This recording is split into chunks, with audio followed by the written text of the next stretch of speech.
Du palais de Koulouba, la fumée blanche émerge ce 6 janvier. À moins de 48 heures après le ballet diplomatique de Fornia Singbe, à Bamako puis à Abidjan, les 49 militaires ivoiriens ont été libérés par grâce présidentielle. Décret numéro 2023-002 PTRM du 6 janvier 2023, Son Excellence le colonel Assimi Goïta, président de la transition, chef de l'État, a accordé sa grâce avec remise totale de peine aux 49 Ivoiriens condamnés par la justice malienne. L'affaire des 49 militaires ivoiriens soupçonnés de vouloir déstabiliser le Mali, d'après le gouvernement de transition, a très tôt attisé l'appétit diplomatique du Togo. Pour la Côte d'Ivoire, les 49 militaires étaient sur le sol malien dans le cadre de la mission pour l'amunissement.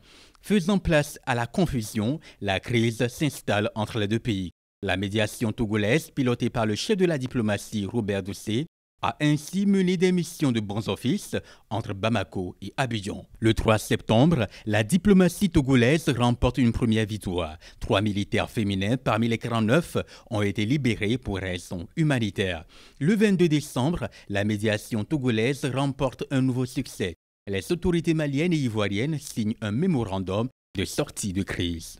Le 30 décembre, douche froide pour la diplomatie togolaise. Les 46 militaires sont condamnés à 20 ans de réclusion criminelle et les 3 femmes libérées antérieurement condamnées par contumace.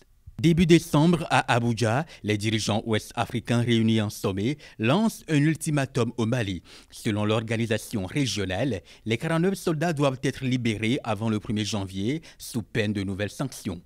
Mais peine perdue, le colonel Assimi Goïta, président de transition, n'en touche même pas un mot dans son discours à la nation le 31 décembre. Il a fallu attendre le coup de grâce du président togolais Fornia Singbe en se déplaçant dans les deux capitales pour finalement aboutir à la grâce présidentielle avec remise totale des peines décrétées par le colonel Assimi Goïta, relaxant les 49 militaires ivoiriens. L'État togolais, par ce dynamisme diplomatique, vient de démontrer ses efforts inlassables et son engagement constant pour le dialogue et la paix dans la région.